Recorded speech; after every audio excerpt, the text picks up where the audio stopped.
Welcome back to Introduction to Ethics. Today we're going to be talking about natural law theory. And here, as we're talking about natural law theory, bear in mind that there is natural law as it applies to things like systems of governments, where you have natural law theory that really has to do with the laws that govern a land. But in this case, what we're talking about is more of the laws that govern humanity in in a moral sense or in a moral situation. Since we are in an ethics class, I mean, we're not going to be focusing on the laws of the land, but rather instead we're going to be focusing on the idea that there seems to be within human nature the simple fact that naturally humans do or should behave in these kinds of ways, and it simply is part of their makeup, just like many other aspects of humanity's behavior that aren't moral. They're simply part of humanity. It's what they do. It's what humans do naturally. And so in this case, the idea being that this is part of their natural, we're going to use that a lot apparently, makeup. It's part of what humanity is, the way it does and should morally behave in any given circumstance. So it's slightly different than natural law theory as you see it emerging in, say, like a government class. But it's still based on the same type of concept that humanity has this, and it is part of humanity, and it is inalienable. And you've heard that word before, I'm sure. We hold these things to be true, that humanity has these inalienable human rights, right to life, liberty, and pursuit of happiness. Not an exact quote there.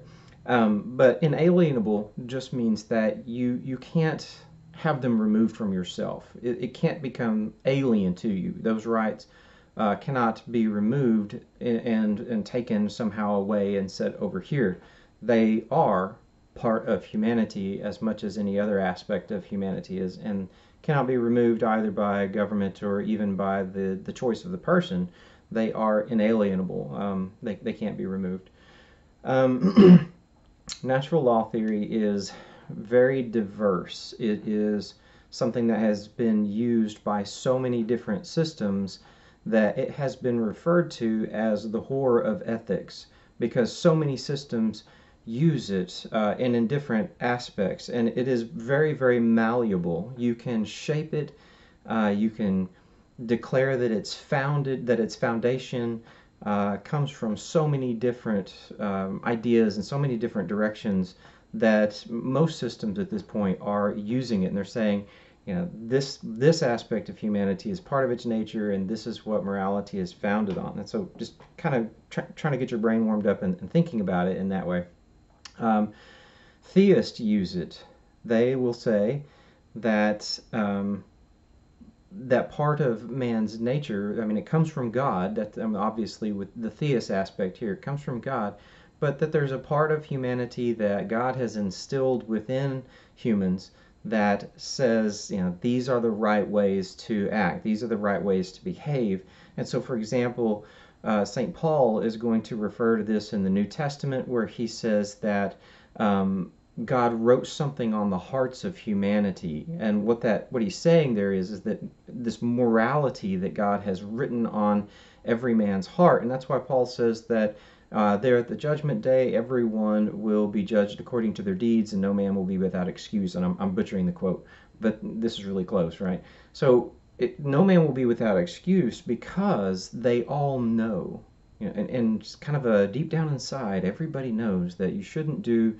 And so, because it's written on their hearts, and it's as much a part of humanity as all other aspects of humanity. And so there is that kind of understanding, again, here with the New Testament and Christianity, that says it is something that God instilled. And so theists use natural law theory, and so then that is part of the answer to the question, from the Christian realm, from the Christian idea. What will God do with all those individuals who've never heard the gospel? I mean, they're going to be judged according to their deeds, and their deeds, they know right and wrong. They know what they ought and ought not do, because God wrote that into the heart of humanity, and all humans have always known because of that writing, and therefore God will judge them accordingly. And so that natural law theory comes through in theism, and in this case, specifically to Christianity. So it's something that God did. It's something that God wrote on the hearts of man. But it doesn't have to be just the theists. In fact, the atheists are going to use it as well. David Hume declared that morality comes to us through our five senses. You know something is morally right or wrong based on how your five senses react to it. And so remember us talking about how, imagine that we went into a room, changing the scenario slightly here, but imagine that you went into a room and you saw that there were a dozen humans who had all been burned to death. They were alive, they were set on fire, and they were consumed and died by burning. Humans are going to walk into that room. It's going to obviously smell very, very bad to us. There's going to be sights and sounds that are going to be off-putting to humanity, and Hume says that since we're using our five senses to see those things, and since our five senses are disapproving of all that, right? That smells bad, it looks bad, it sounds bad, all the stuff that's happening in the room, well, that's what morality is. Remember, he's an empiricist. All knowledge comes to us through our five senses. Morality is a type of knowledge, therefore morality comes to us through our five senses, and so it comes to us, our moral understanding of this ought not happen to human beings, comes to us because of the sights and sounds and smells and all that stuff. But then imagine that you brought a goose in, and the goose was looking at the dozen humans who had been burned alive. The goose isn't going to react in the same way. It doesn't have the same type of senses that humanity has. I mean, it still has the sight, sounds, and smells, but they're not going to behave upon the goose's understanding of reality in the same way that humanity's five senses will play on their understanding of the reality of that situation. And so for the goose, there is no moral ... in this scenario. It's probably going to ignore it or perhaps move away if it is off-putting, but it's not going to be upset and think this ought not happen to a goose or a dog or a human or anything else. It has no sensation of moral and immoral, and since it doesn't, then we understand, Hume says, that this particular aspect of humanity, the way it plays off our senses, is something that's natural to humans, but it's not natural to other stuff on the planet. It's something that's natural to us. And so we behave morally, and we have moral laws that we have set up, and it has nothing to do with a deity or anything else. It has everything to do simply with, in this case, our five senses. And so, again, it doesn't matter if you're a theist or an atheist. In this case, morality is something, when it comes to natural law theory, it's something that can be used by almost all systems. It's natural that humans do this, either because, like we say, God put it there, or maybe it's just part of our natural makeup, and it's something that we have, and again, the goose does not. And so we also see then that, but it wouldn't be natural for humans to understand this action. Okay, still, other thinkers have declared that there is an eternal law.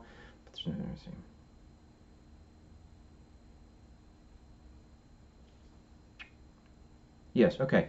So within humanity, like within everything that we are, part of our nature, part of our natural makeup, some folks are going to declare that the natural law not necessarily even coming to us through our five senses, not coming to us through that deity, but instead what they're going to argue is that those laws really do exist, and kind of like the laws of mathematics really just do exist. 2 + 2 = 4. Why? Because humans said so? No.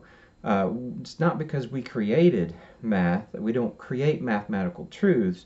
We discover them and we come to understand them, but we don't create them. And so some have argued that it's the same with moral rules and moral laws, that they really just are part of the natural makeup, in the sense of that 2 + 2 = 4 and rape is wrong.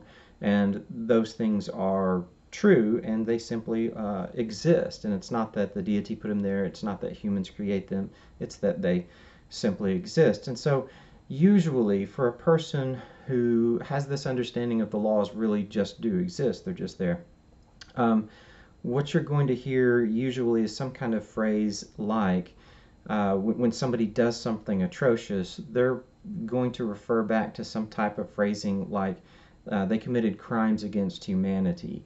Now, hopefully you've heard that phrase before. The crimes against humanity, the crimes against humanity, it reached, it kind of became really, really popular. It became really, really more and more used post World War II, after all of the atrocities of the Nazi Party were beginning to become more and more public, and were being more and more exposed as the Allied forces began conquering the territories that the Nazis had conquered and found the concentration camps. Um, After World War II was finally over, they brought many of the Nazi leaders to Nuremberg and put them on trial. And the charges against many of those leaders was crimes against humanity. And that's that phrase that again has become so very popular and so very well used. And it's a natural law theory is its foundation. It's the idea that, look, there are certain things that you can't do to other humans. These are things that all humans understand and know to be wrong. Now, again, it doesn't necessarily, it's not necessarily in this case, in this example, it's not that God put it there, right? So it's not what Paul was talking about. It's also not what Hume was talking about. It's not coming to us through the five senses. This is the third of the options that I've been talking about, where these things exist. They simply exist, like 2 + 2 = 4, and you can't take Jews and put them into gas chambers. These just are natural, obvious. Everybody knows this. This is part of existence. It's not part of necessarily human nature. It's not something that humans have within us, either given to us by God or by nature, but instead it's something that just is. It's something that exists. And so when they put those Nazis there on trial at Nuremberg, and they said, crimes against humanity, there's certain things that you just cannot do. There are certain things, there are certain ways that you simply can't treat human beings. And so after World War II, there was kind of a big movement. There was that big surge within natural law theory that just said, and these are certain things that you can't do. In the 1980s, there was again just kind of an example of this: the killing fields of Rwanda.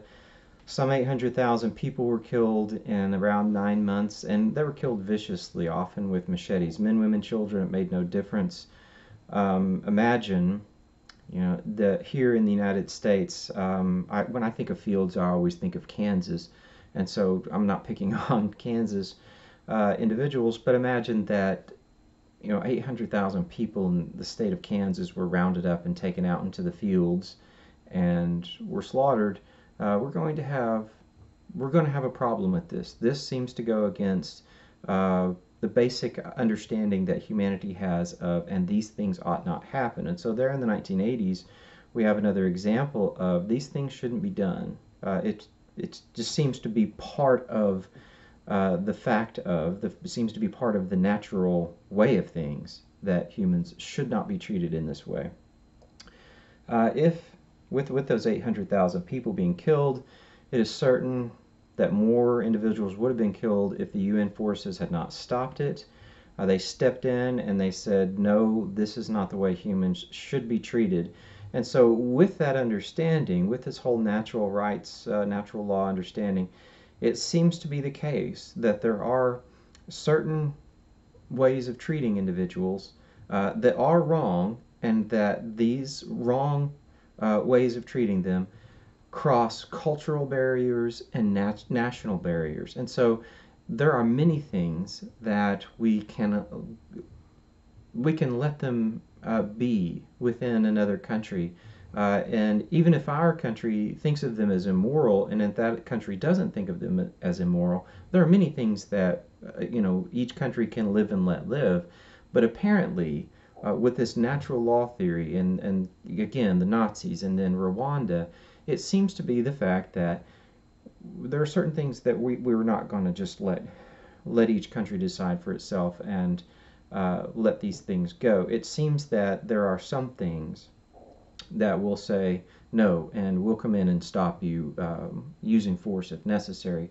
That's part of this natural law theory, and so that's what we saw here with Rwanda. But of course, in this course, what we've been doing we have talked so much about foundations for morality, not just what is morality, how ought we behave, but what could it possibly be founded on.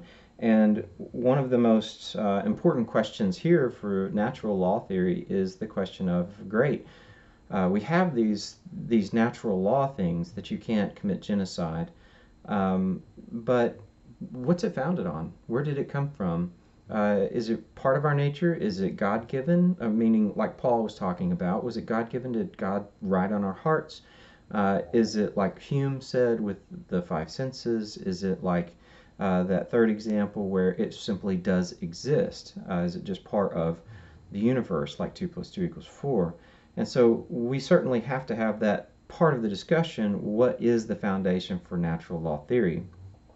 Um, the most fundamental premise of natural law theory is that actions are good, meaning morally good in this case, when they are part of the nature of the creature performing the actions. And so something is good if that's part of the creature's nature, right? Now this is kind of going to reach across a couple lines here and use a little bit of different stuff from, in this case, Aristotle as well.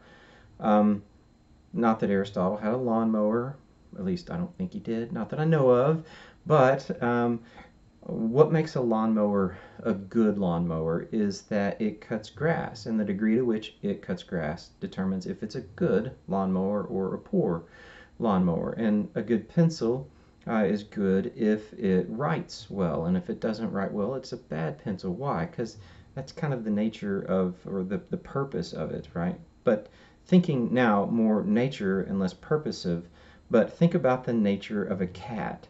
The nature of a cat, and obviously there's more, but I'm just going to say the nature of a cat is that it pounces. That's what cats do. That's part of their nature. And if it's a good cat, it pounces well. And if it's a, not a great cat, then it doesn't pounce. Well, what's the nature of a dog? A dog chases. Well, and the degree to which it does that well, it's a good dog. And the degree to which it does not, because these creatures have a nature, and if they're behaving according to their nature, then they're good. And so the idea here with natural law theory is that with humans, the degree to which we behave according to our nature, we're good, and the degree to which we don't behave according to our nature, then we're bad. And so we'd be, like I say, a bad human being.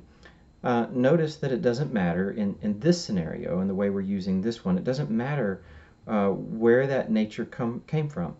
So you could use it if you're a theist, an atheist, or that kind of naturalist thing, that it just exists, right? So it doesn't really matter necessarily where it came from. The idea here is that we do in fact have a nature, that humanity is like this. And since we are like that, the source in that particular scenario doesn't necessarily matter, and that's why it's the horror of ethics, because everybody can use this particular concept. And so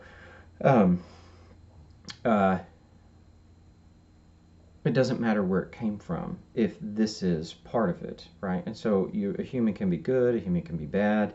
And what this does is it lets us, it gives us several strengths. It promises, that's what I'm looking for. What this does is it allows that natural right theory promises to solve some of the difficult problems that other theories are facing and that they can't solve. And so what we're going to do kind of quickly here is we're going to talk about 3 strengths or positive points of natural law theory. But what we're going to do is we're going to say here are 3 problems that other moral systems face that they can't seem to solve, that natural right theory does seem to solve. And so we're going to look at these again kind of quickly. Natural law theory promises to explain how morality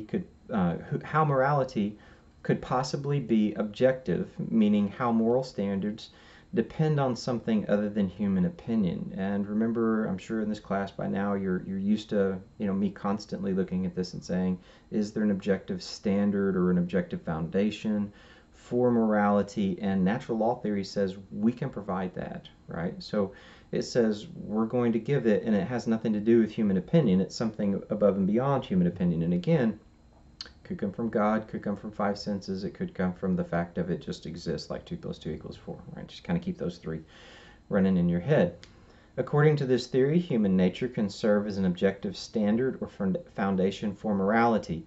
We do right when our actions express our human nature, and we do wrong when they violate it. So as long as we're acting according to our nature, then we're moral.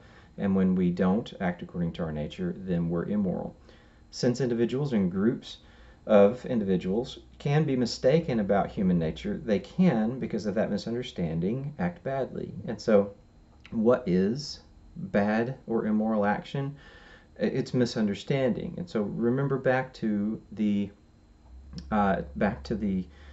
iceberg example that we used, that I talked about some there in the beginning of this semester, where we hope that our beliefs are founded on truth instead of untruth. How do you explain immoral actions? Well, these are individuals who believe in something that is not true, it's untrue, and therefore they have bad actions. And so why did the Nazis behave poorly? Because they had bad theory, they had bad truth at the foundation of their particular understanding of the world, and they were mistaken about what they understood, and therefore they acted badly. It's not within human nature that humans, understand themselves as superior to Jews in that case, and therefore, they can treat the Jews any way they would like. So the idea here being that goes against human nature. They misunderstood human nature, and therefore they acted badly. So according to this theory, if there is such a thing as human nature, there is a foundation for moral rights and wrongs. What is it? Well, it's human nature. Does it matter where it came from? Not necessarily in this case. It's just the promise of it is objective. It has nothing to do with human opinion. It has everything to do with the fact of that we really just are this way. So natural law theory explains, this is the second one, so the three things that it's going to promise to the problems it's going to solve for us. Here's the second one. Natural law theory explains why morality is especially suited for human beings and not for anything else in the natural world. Human reasoning abilities sets us apart from the other animals. And so what is it that is within humanity that makes us different, say, even from really, really social creatures and really, really complex thinkers? Dolphins are always going to come to mind when you're thinking about complex thinkers and social creatures, but they don't seem to be doing what we're doing. What is it that sets humanity apart? What is it that makes us something other than? Again, in this case, not better than, but we are other than. We're other than. We're doing something additional, or we're doing something unusual within the natural order of things. What is it that does this for humanity? For us, it's our ability to reason. And so we are rational creatures. And so what do? We sit down and we think about the way things should function within a social grouping of animals. Now, other animals have social behaviors within their group, and some animals will even be removed from the group or punished within that group if they violate the rules of that particular group, of that particular, if they violate the rules of how that community should or does function. Humans do it differently rather than just having a system in place where the other animals just seem to have that system. It's there and they behave accordingly. Humans sit down and have discussions and theorize about which system is the right system in each and every situation, and then they try to set up governments to make sure that those particular policies are carried out. And then of course they fight about the fact of that this policy shouldn't be this way and it should be this way, and then they change the policy and they change the government, right? And we're the only ones that do this. The other creatures on the planet don't do it. And so what humanity is doing is vastly different than what the other creatures are doing. And the reason that we can and do in fact do this is that we have the ability to be rational where other creatures don't. That doesn't mean that other creatures aren't rational. It just means that they're not rational in the same capacity at the same level that humans are rational. So no other creature on the planet can assess life and analyze the merits of actions, policies, and then govern our behavior based on those reflections. And you think about it for just a moment, it always kind of makes some of my students giggle, right? Think about it for minutes. Yes, dolphins are very, very smart, but we don't have them literally sitting in school listening to professors talk about ethics. We don't send them to government classes where they sit down and debate, the merits of, name the government, anti-disestablishmentarianism. It doesn't matter. Look, we're the ones. We do this. We're the creatures on the planet that behave and that think about the way that they're behaving and judge those actions and try to come up with policies. No other creature does this. Other animals, trees, wind, bacteria, are also not held accountable for their actions. Again, they are in their social grouping sometimes, kicked out if they misbehave within those communities, but they're not held accountable in the same way that we hold each other accountable, in the way that we're understanding moral missteps and moral precepts. They're not using the same types of methods that humanity is working with. We're the ones who do this, and the other creatures simply don't. Since only humans have rationality as part of their nature, then that's why we are held to a different standard, and that's what's going to be used by other creatures to determine punishment for the actions, for the bad actions or the good actions that we do in fact take, and other creatures on this planet simply don't have that. All right, so that was number 2. The third of the problems that natural law theory promises to solve is natural law theory has a clear account of the origins of morality. Remember that question of where did it come from? Where does morality come from? Natural law theory says we can solve this problem. Natural law theory comes from the nature of humanity, and therefore within this aspect, within the it simply exists aspect, natural morality came into existence when humans came into existence, because it comes from our nature. And so before there were humans, there was no natural law theory. There was no moral natural law theory, because there were no humans.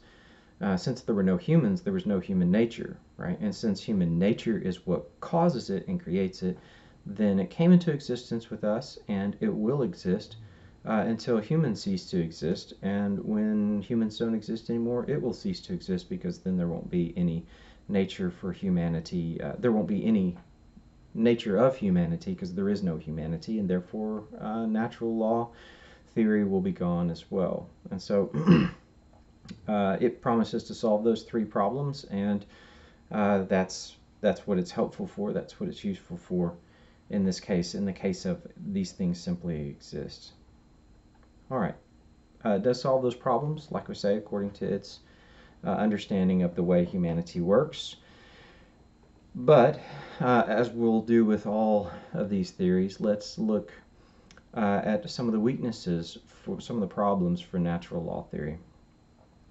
One of the problems that natural law theory faces is, what exactly is human nature? What exactly does it mean to behave according to the nature of humanity? If you notice, I don't know if you did, I always notice as I'm doing this, I said the nature of a cat is to pounce. And so if it's a good cat, it behaves according to its nature. The nature of a dog is to chase, and if it behaves, yeah.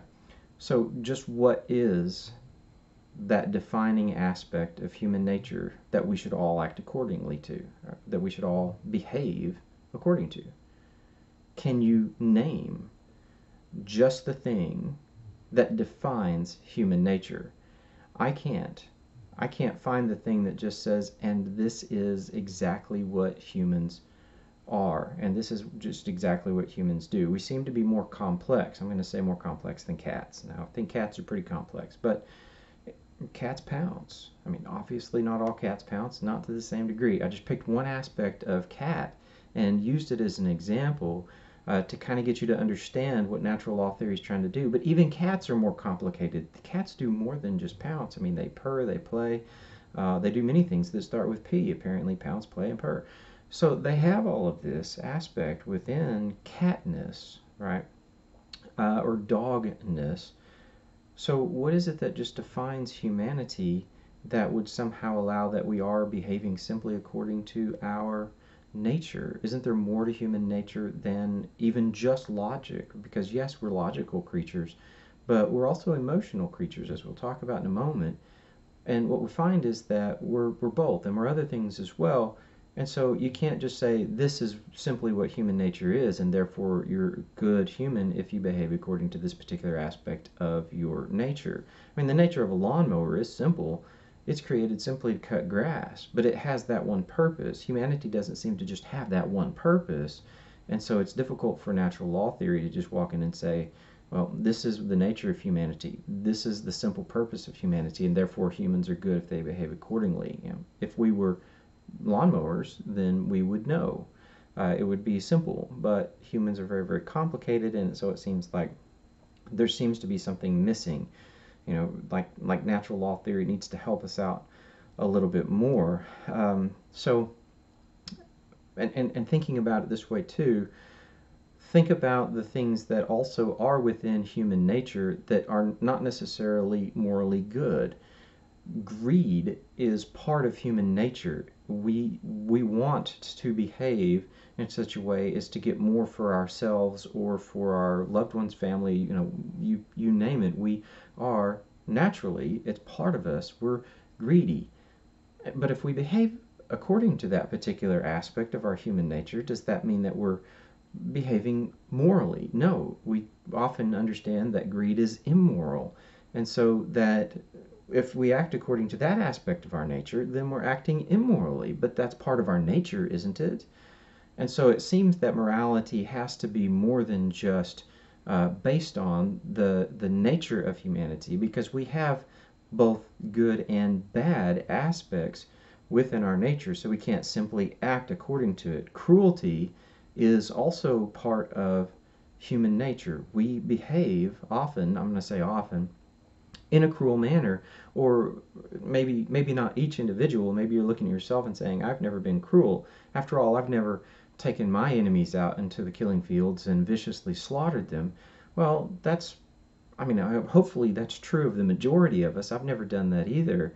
But haven't I behaved cruelly before? Haven't I purposefully spoken cruel words with the intention of hurting either someone that I loved, someone that I didn't know, uh, just simply because I felt that in this situation perhaps it was necessary, or simply because I wanted to do it. It made me feel better, right? I called somebody a name in traffic because they did whatever to me, and I felt justified, and cruelty seems to be just as much a part of human nature as mercy, as forgiveness. When we look inside of humanity, we see that there's more to us than just the good natural aspect of us. There's also the bad. You can see the negative side of human natures as well. And so humans have both natures. And so what does natural law theory do with this? When we understand that humans have both love, we have hate, we have aggression, we have mercy, what do we do with these other scenarios where we're rude? It's true that we can be rude or we can be polite. Both of those aspects are there within humanity. So what does natural law theory do with that for a person who's faced with making that kind of decision? Is it ever moral to be rude? Well, maybe. I don't know. Is it justifiable to be rude to rude people? Go to Walmart, do a little shopping, and right? I don't know, right? But there's both of those natures there within us. Okay. So natural law theory also won't help us when we're faced with a scenario where we have to make some kind of decision. It's a difficult thing to say, behave according to your nature when faced with specific situations. And so natural law theory is going to have a hard time helping us choose between, say, for example, lying or being honest in a given scenario. To tell someone in that situation, well, behave according to your nature, may not be helpful. Should I lie under these circumstances or should I be honest? Well, just behave according to your nature. Well, humanity has both natures within it here in this case. Is it right to lie, or is it, wrong to lie in that situation? It's simply not going to be useful to tell someone behave according to your nature. And so, since those type of scenarios are exactly when we need help making those kinds of decisions when it comes to specific scenarios, and that's one of the major problems for natural law theory, is that it can't help with specifics. It can't help you look at this situation and say this is the right choice. There are other moral law theories that's how they try to function. They focus on the specific as opposed to the general. And in this case, natural law theory is kind of a general overall picture, and it's helpful and useful. It's got some good insights when it comes to the general, but as soon as you move into the specific, it becomes less and less useful because you have to make a decision about a given scenario, and this simply isn't going to be useful for taking all of the information in that given situation, that situational ethics moment, and saying, and here's what humans ought to do.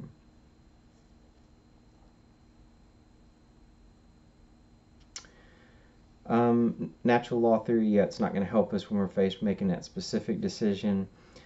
Because humanity has so many parts to its nature, and because many of those parts conflict with other parts, it's often going to be difficult for natural law theory to tell us how we should or shouldn't act. This decision-making event is precisely where we need help. Again, natural law theory can only tell us to follow our nature. It can't give us advice about those specific situations. So within you, when you have those conflicts, natural law theory just isn't going to help with our conflicting natures.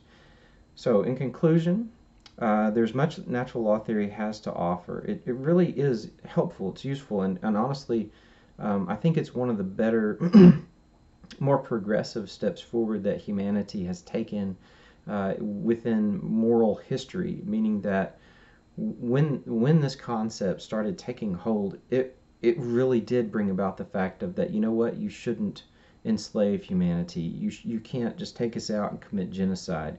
Rape is a basic concept within humanity that is wrong. It goes against the natural order. Again, there we have natural law theory. All of these things are unnatural to humanity and ought not be done. So natural law theory helped us tremendously as it moved us forward. We progressed as more and more of humanity adopted these basic ideas, these basic concepts of, and these things are true and right and good for within all of humanity, and all humans have them regardless of race, religion, politics, economic status. None of that matters. All of these things are basic to humanity. So natural law theory helped us tremendously to move out of the kind of realm where humans could be abused and were being abused, and it helped humanity come to a place where it said these things ought not happen ever to any human. So natural law theory is fantastic. It's helped us tremendously to move forward in kind of a more global humanity concept of right and wrong. But again, some of the questions that it leaves unanswered are glaring. They're obvious, and it's a difficult thing to say that it solves all problems, because it simply doesn't. Yeah, so in conclusion, natural law theory has a lot to offer. It does seem that humanity has a basic moral nature. We seem to be different than the other creatures on the planet. We've got something inside of us they don't have, and it really does seem to be basic to all humans. Where did it come from? Don't know, but it seems to be in all of us. And that some moral truths within that nature seem to reach across time and culture. It doesn't matter where you were, where you grew up, even in the future, it seems that humanity is going to have some type of nature when it comes to moral precepts. This is a very powerful and important realization. On the other hand, natural law theory can't answer all questions. Perhaps most importantly, it can't tell us that part of our nature that we should follow in any given scenario. When is it right to do this? When is it wrong to do that? Natural law theory brings us some important insights into morality, but it certainly doesn't have all of the questions answered. All right, this is one of the briefer, kind of faster lectures that we're going to have, but hopefully that kind of gives you an understanding of the idea of some of the natural moral law theory that we've got, and I will see you next time.